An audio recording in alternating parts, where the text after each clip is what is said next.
ও নজনেরা মুরব্বিয়ানগণেরা, মাওলানা বাগদারবাদ শরীফে আসা আল্লামা হুজুরের ভক্তরেরা, শুনে রেখে দেন ভক্তগণেরা, আল্লাহর ওলি মুজাদ্দিদুজ জামান দাদা পীর সাহেব কিবলা রাহমাতুল্লাহ আলাইহি আসমানের দিকে হাত উত্তোলন করে বলেছিলেন, ও আমার বড় মাওলানা, আমার রুহুল আমিন, আমি তোমার জন্য আল্লাহর কাছে দোয়া চাই, আল্লাহ পাক যেন তোমার জবানের শুধু ওয়াজ নয়, আল্লাহ পাক তোমার লেখনির ক্ষমতাটা দরবারে ইলাহিতে কবুল করে নেয়। একবার জোরে হবে না সুবহানাল্লাহ। আল্লামা রুহুল আমিন রাহমাতুল্লাহ আলাইহি আরবিতে এত দক্ষতা অর্জন করেছিলেন, ইচ্ছা করলে তিনি গোটা 154 খানা কিতাব তিনি আরবিতে তিনি সংকলন করতে পারতেন, লিখতে পারতেন। আল্লামা রুহুল আমিন রাহমাতুল্লাহ আলাইহি উর্দুতে এমন পারদর্শী তিনি জ্ঞান অর্জন করেছিলেন, আল্লামা হুজুর ইচ্ছা করলে ওই 154 খানা কিতাব তিনি উর্দুতে লিখতে পারতেন। আল্লামা রুহুল আমিন রাহমাতুল্লাহ আলাইহি ইচ্ছা করলে তিনি ফারসিতে এত দক্ষতা অর্জন করেছিলেন, টোটাল কিতাবগুলো তিনি ফারসিতে তিনি লিখে দিতে পারতেন। আল্লামা রুহুল আমিন রাহমাতুল্লাহ আলাইহি ইংরেজির উপরে এতটা দক্ষতা তিনি অর্জন করেছিলেন, আল্লামা হুজুর তিনি টোটাল কিতাবটা তিনি ইংরেজিতে তিনি লিখতে পারতেন। না না না, মুজাদ্দিদুজ জামান বলেছিলেন, ও আমার বড় মাওলানা বাবা রুহুল আমিন, এই বাংলার প্রত্যন্ত গ্রামে মুসলমান ঘরের ছেলেরা, মুসলমান ঘরের মেয়েরা, এরা হয়তো আরবি শিক্ষা অর্জন করতে পারবে না, তোমার আরবি ভাষা বুঝবার তাদের ক্ষমতা হয়তো হবে না। ও বাবা রুহুল আমিন, হয়তো তোমার মতো তারা ফারসি দক্ষতা অর্জন করতে পারবে না। বাবা রুহুল আমিন, ও আমার বড় মাওলানা, এই বাংলার মুসলমান গরিব ঘরের সন্তানেরা হয়তো তোমার মতো উর্দু ভাষা তারা জ্ঞান লাভ করতে পারবে না। ও আমার বড় মাওলানা বাবা রুহুল আমিন, আমি তোমার মুর্শিদ আবু বকর সিদ্দিক রাহমাতুল্লাহ আলাইহি বলছি, বাবা রুহুল আমিন, আমি তোমার পীর বলছি, বাবা সাদা মাটা বাংলায় শরিয়াতের ভাষাগুলো আল্লাহ তোমাকে যেমন জ্ঞান দান করেছে, তুমি তোমার ওই জ্ঞানটাকে সুন্দর করে বাংলা ভাষায় শরিয়াতের জ্ঞান বাংলার প্রত্যন্ত এলাকায় নিজের ভাষা বাংলা ভাষায় তুমি পৌঁছে দাও। নারে তাকবীর, নারে তাকবীর। আল্লামা হুজুর চিন্তা করেছিলেন, যদি আমি ইংরেজিতে লিখি, ইংরেজি পড়ার মতো ক্ষমতা হয়তো কেউ রাখতে পারে, আবার কেউ নাও রাখতে পারে। আল্লামা হুজুর চিন্তা করেছিলেন, বাংলার জমিনে যদি আমি উর্দুতে কিতাব লিখি, হয়তো অনেকের ছেলে হয়তো মাদ্রাসায় পড়ে উর্দু অর্জন করতে পারবে, উর্দুর জ্ঞান হয়তো উর্দুতে তারা লাভ করবে, সবাই শরিয়াত জানতে পারবে না। শরিয়াতের কিতাবগুলো যদি আমি রুহুল আমিন আমার পীরের দুয়াতে যদি বাংলা ভাষাতে আমি যদি লিখে যাই, এই বাংলার প্রত্যন্ত গরিবের সন্তানেরা বাংলা ভাষায় দক্ষতা অর্জন করে একটু অর্ধেক তারা বাংলা শিখে কথা বলতে পারবে, পড়তেও পারবে। তাই আমি রুহুল আমিন আমার পীরের কথাটাকে মেনে সমস্ত কিতাবগুলো আমি বাংলাতে লিখে দিয়ে দিলাম। জোরে হলো না যে? আর জোরে হবে না? মুজাদ্দিদুজ জামানের সব থেকে বড় কেরামতি হচ্ছেন আল্লামা হিন্দ আল্লামা রুহুল আমিন রাহমাতুল্লাহ আলাইহি। একবার জোরে বলেন, জোরে বলেন। মুজাদ্দিদুজ জামানের সব থেকে বড় কেরামতি কি? ফু দিয়ে গেলাস ভাড় ফাটানো নয়, এটা হয়তো অনেক আমরা বক্তারা আলোচনা করি স্টেজে। মুজাদ্দিদুজ জামানের সব থেকে বড় কেরামতি হলেন আল্লামা হিন্দ আল্লামা রুহুল আমিন রাহমাতুল্লাহ আলাইহি। তিনি ছিলেন একজন শিক্ষিত, সুশিক্ষায় শিক্ষিত একজন পারদর্শী পণ্ডিত ছিলেন, কিন্তু রাসূলুল্লাহকে তিনি পাননি, আল্লাহ পাকের নৈকট্য হাসিল করতে পারেননি। কিন্তু মুজাদ্দিদুজ জামানের সোহবতে যেদিন তিনি বসেছিলেন, মুজাদ্দিদুজ জামানের ওসিলায় তিনি আল্লাহকে রাজি করতে পেরেছিলেন, রাসূলুল্লাহকেও খুশি করতে পেরেছিলেন। একবার জোরে হলো না? একবার জোরে হবে না? আল্লামা রুহুল আমিন রাহমাতুল্লাহ আলাইহি কিতাব লিখে গেলেন, এ নওজনেরা ওই সময় আল্লামা হুজুর রাহমাতুল্লাহ আলাইহি যতটা ওয়াজ নসিহত করতেন তার থেকে বেশি বেশি বাড়িতে এসে আর বসতেন না, বিশ্রাম নিতেন না। মুজাদ্দিদুজ্জামানের কথাটাকে মাথায় রেখে রাতের ঘুম হারাম করে দিয়েছিলেন। ও নজনেরা, দেয়ালে হালা দিয়ে দিয়ে হুজুর আমার কিতাব লিখতে, একটা হাত দিয়ে কিতাব লিখতে লিখতে কিতাব লিখতে লিখতে যখন হাত ব্যথা হয়ে যেত, আল্লামা হুজুর ডান হাত থেকে বাম হাতে পেন ধরে এই বাংলার মুসলমানদের ঈমান বাঁচানোর জন্য বাম হাতে কিতাব লিখেছিলেন।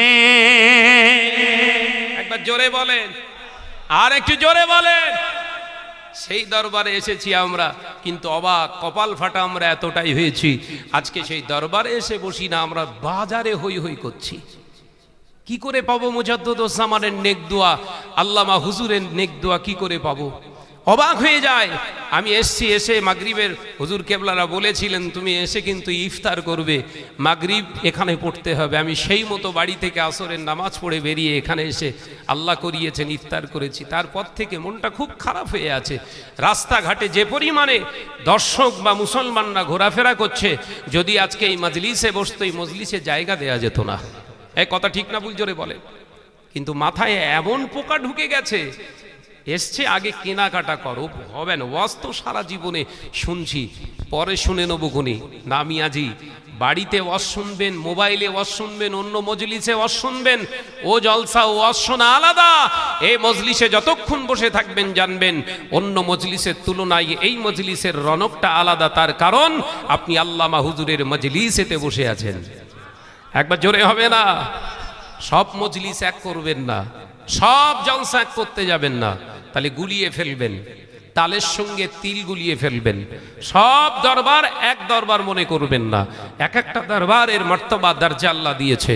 ভাইরা আমার সোনার মানিকেরা, আল্লামা হিন্দ আল্লামা রুহুল আমিন রাহমাতুল্লাহ আলাইহির কিতাব যদি কোনো আলেমেরা আজকে পড়তো, আমরা যদি সঠিকভাবে মূল্যায়ন করে আল্লামা হুজুরের কিতাবগুলোকে আমাদের জীবনে ধারণ করতাম, বড় বড় বাতিলেরা আমাদের সামনে আঙ্গুল তুলতে ভয় করত। কথা ঠিক না ভুল জোরে বলেন?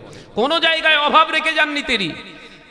কাদিয়ানির বিরুদ্ধে, শিয়াদের বিরুদ্ধে, তাবলীগের বিরুদ্ধে, আজানগাছির বিরুদ্ধে, যত রকমের ভ্রান্ত আকীদা মতবাদ আছে তাদের বিরুদ্ধে অকট্ট দলিল দিয়ে তিনি কিতাবগুলো বাংলাতে এবারাতগুলো তুলে দিয়ে তার বাংলা ব্যাখ্যাও করে রেখে গেছেন। একবার জোরে বলুন, একবার জোরে হবে না? আজকে বাতিলেরা মাথা চাড়া দিয়ে উল্টো পাল্টা কথা বলে, মুজাদ্দিদুজ্জামান দাদা পীর সাহেব কেবলার সিলসিলা নিয়ে কথা বলে। এই আসপর্দা কোত্থেকে পেয়েছে? আমরাই তো দিয়েছি তাদের সুযোগটা। কারণ আমাদের বাড়িতে রেখে দেওয়া অস্ত্রগুলোকে আমরা শান দিতে পারিনি, ভোতা করে ফেলেছি। এই কথা বুঝতে পারছেন না? ভোতা করে ফেলেছি।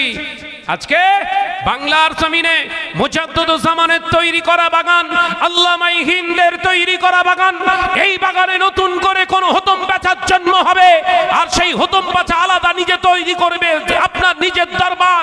মুজাদ্দিদুজ্জামানের লাকাব নিয়ে, মুজাদ্দিদুজ্জামানের আপনার শান মান নিয়ে, মুজাদ্দিদুজ্জামানের সাইনবোর্ড ইউজ করে আজকে নিজেদের তৈরি করা বাগান তারা তৈরি করে সাজোয়াট করবে, আর সেটা আমরা সাদরে গ্রহণ করব, মেনে নেব, চুপ থাকবো। আপনার মতো মাঠপাট শয়তান আর পৃথিবীর জমিনে কেউ থাকতে পারে না। এই কথা ঠিক না ভুল জোরে বলেন? আজকে হুঙ্কার কেন নেই? আজকে কেন আজকে দগ্ধ হচ্ছি?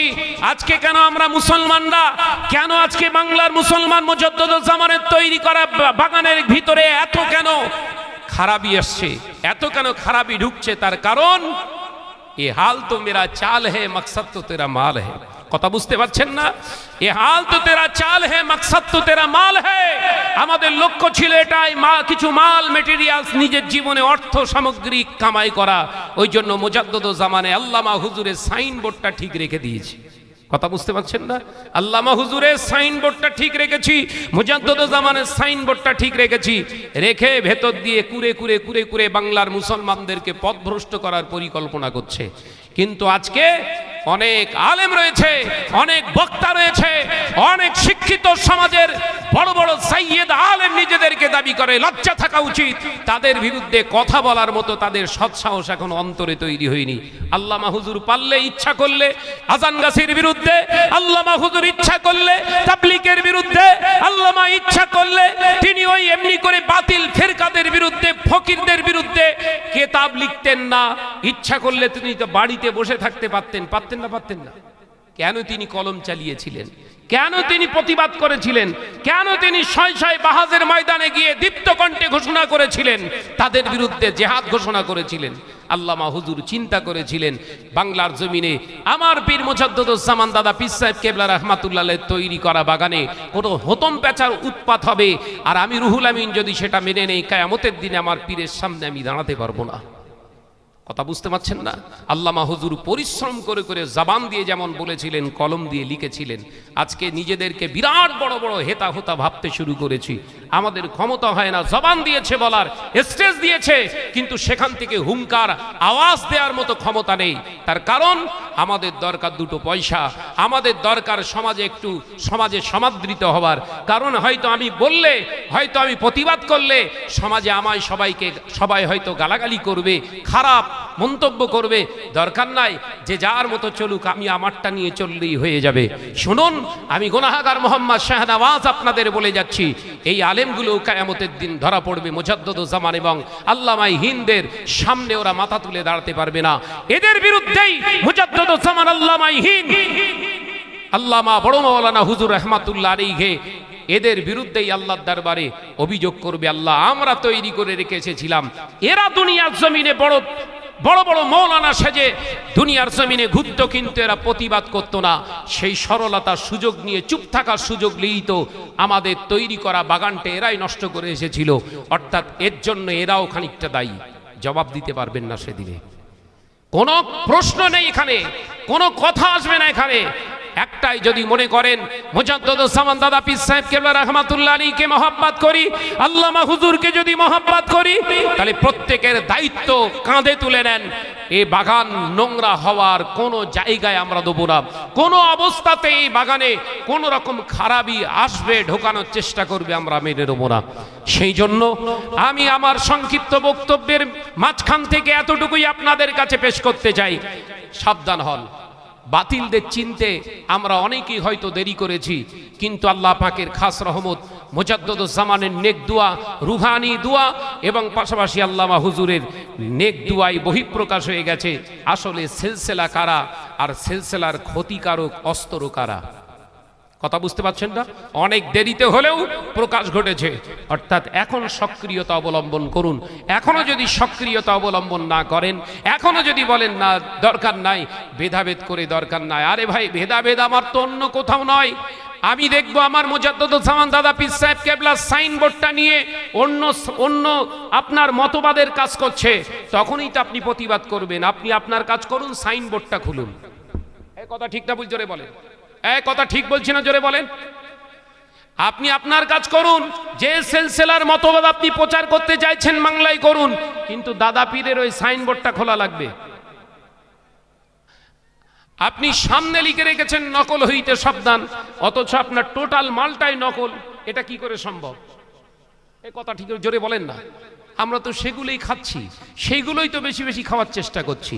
সারারাত যখন প্রতিবাদ করে, অন্য ভাইরা যখন প্রতিবাদ করে, সিমটম দুটো একটা মুখ যখন বেরিয়ে আসে, তাদের বিরুদ্ধে যখন গর্জে ওঠে, আমাদের কষ্ট হয় না। আমি বিশেষ করে কষ্ট পাই না। কেউ যদি আমার বিরুদ্ধে উল্টো পাল্টা মন্তব্য করে, আমি একবারও কষ্টের জায়গায় আমি নিজেকে দাঁড় করাইনি। বরঞ্চ আমি মনে করি এগুলো আমার পাওনা, আমার দরকার এগুলো। আমি যদি আজকে তাদের ওই বঞ্চনা, তাদের ওই যদি খারাপি প্রচারগুলো যদি আমার জীবনে থমকে দেয়, অন্যায়ের প্রতিবাদ করা যদি আমি অন্যায়ের প্রতিবাদকে যদি আমি থমকে দিই, স্টপ করে দিই, তাহলে আমার দাদা পীরের আল্লামা হুজুরের ভালোবাসা কোথায় থাকলো? কথা বুঝতে পারছেন না? আমি অন্য নীতির মানুষ ভাই। আমি আপনার সামনে দাঁড়াবো, আমার কোনো অন্যায় ত্রুটি থাকলে আপনি মারুন, এক ঘাত জায়গায় 10 ঘা মারুন, সহ্য করব। কিন্তু শরিয়াতের উপরে, মুজাদ্দুজ্জামানের তৈরি করা বাগানের উপরে, আল্লামা হুজুরের তৈরি করা বাগানের উপরে কেউ যদি হস্তক্ষেপ করে তখন আমি শাহরাজ আমার জানের পরোয়া করি না, সম্মানের পরোয়া করি না, তখন এই জেহাদ চলে, মৌতের আগ পর্যন্ত চলবে ইনশাআল্লাহ। বলুন ইনশাআল্লাহ। এই চিন্তা নিয়ে আগিয়ে আসুন, আমাদের অ্যাক্টিভিটিসের উপরে চলতে হবে। আজকে কেন ক্ষতিগ্রস্ত হচ্ছি মুসলমান?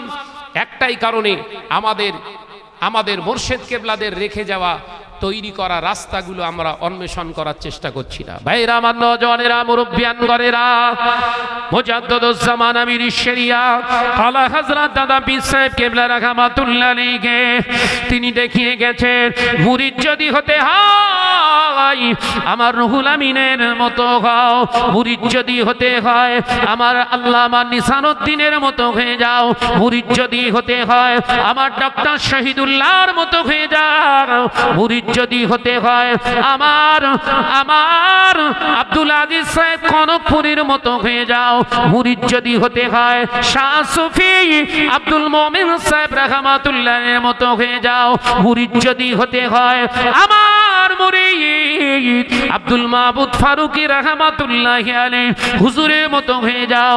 ও নওজওয়ানেরা, মুরব্বিয়ান গণেরা, আল্লামা হুজুরের দরবারের খাদেমেরা, আল্লামা হুজুরের পাগলেরা, মুজাদ্দিদুজ্জামানের সিলসিলার ভক্ত অনুরক্তরা, কান খুলে শুনে রেখে দেন, মুজাদ্দিদুজ্জামানের সিলসিলার যারা ক্ষতি করতে আসবে, মুজাদ্দিদুজ্জামানের আলা ওলাদদের, আল্লামা হুজুরের আলা ওলাদদের যারা ক্ষতি করতে আসবে, একদিন অবশ্যই এই জমিনেই তারা লাঞ্ছিত হয়ে নিশ্চিহ্ন হয়ে যাবে।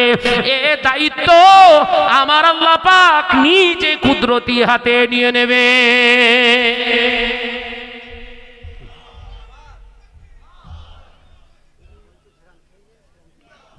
নিশ্চিহ্ন হয়ে যাবে, মিলিয়ে নেবেন, কাউকে নিশ্চিহ্ন করার দরকার নেই। নিজের ভিতরের মাল মশলা সব বেরোবে। কথা বুঝতে পারছেন না? নিজের ভিতরের যত মাল মশলা আছে, যত রিজেক্টকৃত জিনিস আছে, সব আস্তে আস্তে আস্তে আস্তে বহিঃপ্রকাশ হবে, তখন জানতে পারবেন। কিন্তু দেরি হয়ে যাবে। তার আগেই আমাদেরকে সক্রিয় হতে হবে ভাইজানেরা। সংক্ষিপ্ত সময় কি আলোচনা রাখবো, ওই জন্য বললাম না T20 নয়, T10। কি বললাম? T10।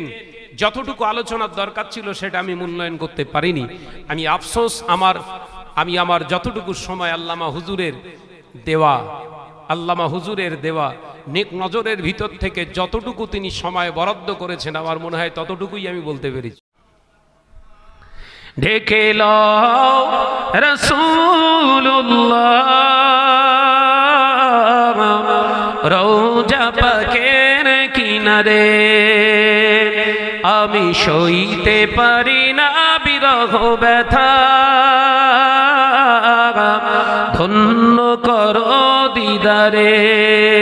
একবার জোরে হবে না? আরেকটু জোরে হবে না?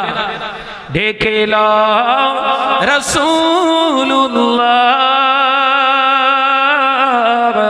রওজা পাকের কিনারে, আমি সইতে পারি না বিরহ ব্যথা, ধন্য করো দিদারে। নূরে উজ্জ্বল চেহারা তোমার দেখে মন যে ভরে যায়। জোরে বলবেন না? আরে জোরে হবে না? নূরে উজ্জ্বল চেহারা তোমার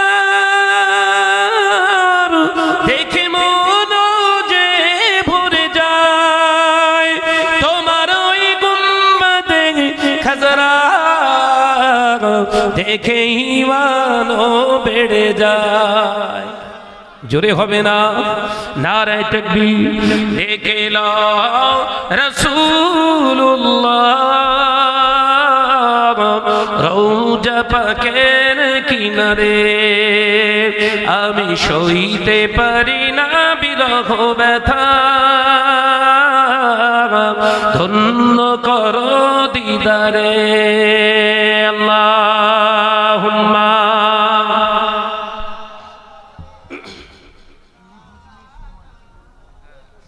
আর কি জোরে বলি ওয়ালা আলি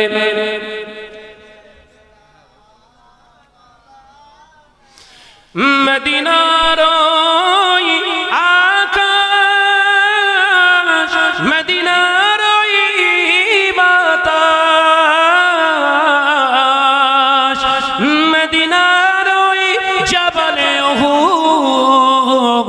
তোমাকেও সালাম জানাই। জোরে হবে না? আর কি জোরে হবে না? দেখে লও রাসূলুল্লাহ রওজা পাকের কিনারে, আমি সইতে পারি না বিরহ ব্যথা, ধন্য করো দিদারে। আল্লাহুম্মা সাল্লি আলা,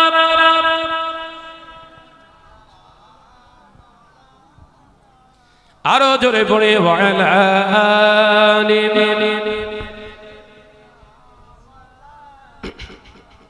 সাল্লাল্লাহু আলাইহি ওয়াসাল্লাম। উচ্চ আওয়াজ একটু তাকবীর দেন, নারায়ে তাকবীর।